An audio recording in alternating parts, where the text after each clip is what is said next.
Hey les Français! Hi, je suis Michael. Dans mon ranch du Minnesota, j'aime beaucoup notre président Donald Trump. Oh, quel exemple d'homme droit, vertueux, un homme honnête, calme, pacifique, un homme dans lequel je peux avoir confiance avec ma famille adorée. Oui, avec Donald Trump qui a tant de respect envers les femmes. Dieu bénit l'Amérique. Ah, Donald, si tu pouvais dégager... Oh, pardon, c'est Cyril Delisle, vous voyez, c'est comme Superman, je remets les lunettes, hop, c'est une autre personne. Aujourd'hui, la Bible est-elle violente?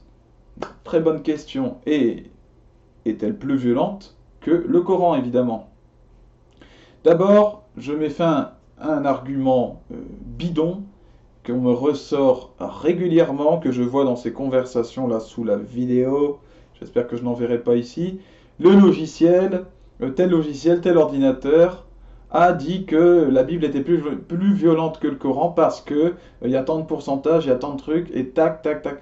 Depuis quand, un moment, vous avez des neurones, vous réfléchissez, depuis quand, mes chers, est-ce qu'on euh, mesure un livre par des principes mathématiques, par des calculs?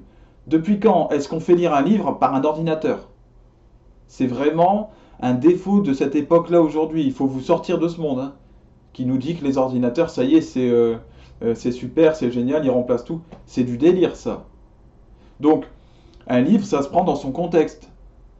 Voilà, comme un film, ça se voit, il y a aussi des émotions qui sont véhiculées, il y a des choses qui sont pas littérales, justement. Donc la machine, ça, elle passe à côté. Vous voyez? Donc cet argument d'une machine qui lit un livre, déjà, allez, ça, n'importe quoi. Ça fiche le camp. Alors est-ce qu'il y a de la violence? Oui, oui, évidemment. Ce serait fou de dire le contraire. Il y a de la violence dans la Bible, et il y en a beaucoup, surtout dans l'Ancien Testament. Et alors, je cite voilà, les livres dans l'Ancien Testament. Il y a Josué, il y a Samuel, il y a l'Exode, il y a Deutéronome. Il y a beaucoup en fait de descriptions de guerre, mais très violentes, hein. Il y a des gens qui sont pendus, on tue les enfants, les femmes, etc., hein. Il y a aussi beaucoup de lois qui sont promulguées, et c'est Dieu qui parle directement, hein, qui donne des lois donc en disant voilà, faut pas faire telle chose, et celui qui le fait, tu le mettras à mort. Et il y a telle personne recevra telle punition, etc. Donc des punitions violentes jusqu'à la mort. Oui, effectivement, c'était la volonté de Dieu. Est-ce que ça signifie que Dieu est violent? En tout cas, l'était. Oui, en tout cas, Dieu a une part de violence en lui, il est capable de violence. C'est pas un être complètement violent, mais il a une possibilité de violence. Maintenant, pourquoi est-ce qu'il a fait ça? Est-ce que notre Dieu, donc, euh, est violent par plaisir? Ben pas du tout. Dieu s'est adapté à l'homme. C'est très simple. Exactement comme un bon éducateur qui a une bonne pédagogie, eh bien, va s'adapter à la personne qu'il a en face de lui.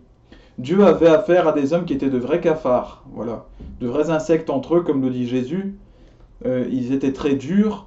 Nous étions très durs. Nous avions des cœurs comme ça, vraiment en pierre. Et pour nous faire évoluer, eh ben, il fallait passer par cette violence, il fallait passer par notre mode de communication. Eh bien, Dieu l'a fait. Voilà. C'est pas un souci pour lui, il peut le faire. Donc, il est passé par là. Mais il n'a fait que s'adapter à la violence de l'homme. Dans son infinie patience, au fur et à mesure de l'Ancien Testament, il a fait évoluer l'homme vers un cœur d'amour. Jusqu'à la révélation de Jésus. Jésus, qui était l'amour incarné, qui est Dieu incarné, donc qui prouve à quel point Dieu nous aime, puisqu'il vient et dit regardez comme Dieu vous aime au point de venir se faire homme. Vous comprenez maintenant pourquoi il a agi comme ça? En fait, il vous aimait et il vous aime. Voilà, c'est comme ça. Dieu est amour avant tout. Mais l'amour, ça peut être violent. Voilà, parfois. Euh, Dieu va même, parfois dans l'Ancien Testament, semble regretter sa violence. Il dit jamais plus, un moment, jamais plus je ne serai violent avec mon peuple, avec vous. c'est terminé parce que vous vous êtes tourné vers moi et je regrette, etc. Est-ce qu'il regrette réellement? Est-ce qu'en tout cas Dieu considère qu'il a fait une erreur? Non. Il regrette que les hommes aient été assez bêtes et assez durs pour que lui ait dû agir comme ça avec eux. C'est ça qu'il regrette. En aucun cas Dieu ne peut faire une erreur. Alors, euh, la Bible, l'Ancien Testament raconte l'histoire en fait de toute cette évolution. Et Jésus, Christ, vient, comme je vous le disais, donner la loi d'amour suprême. Pour autant, est-ce que Jésus était violent? Dans le Nouveau Testament, il y a des passages, celui qui est souvent cité, par exemple, c'est celui des marchands du temple. Quand Jésus est dans l'église, qu'il y a les changeurs de monnaie qui sont là, il prend le fouet, allez, tout le monde dégage. Vous ne ferez pas de cette maison une maison du démon, etc. Bon, eh bien, oui, Jésus est capable de violence. Oui, il y a un autre passage. Donc là, il retourne toutes les tables, etc. Et puis il y a le passage où aussi il se retrouve face aux scribes et aux pharisiens. Alors les scribes, en fait, c'était les journalistes, en gros, ceux qui écrivaient, les scribouillards.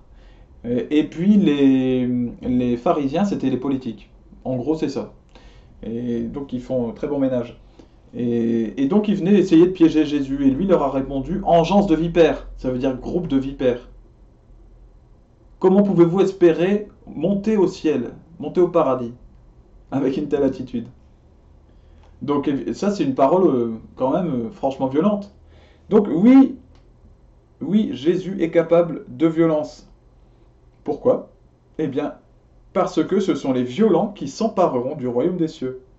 Et ça, je cite Matthieu, chapitre 11, verset 12, l'évangile de saint Matthieu. Eh oui, les violents, nous devons être capables de violence. Un exemple? Eh bien, si vous êtes père de famille ou mère et que vous voyez votre enfant qui passe son temps, sa journée devant des jeux vidéo, devant des écrans, comme complètement abruti par les écrans, par tout ça qui végète, qui se laisse vivre, il va pas à l'école, il travaille pas, il fume n'importe quoi. Qu'est-ce que vous allez faire en tant que parent? Vous allez le remuer. Si vous voulez bien agir, vous allez bouger. Mais qu'est-ce que tu fais? Tu vas bouger un moment.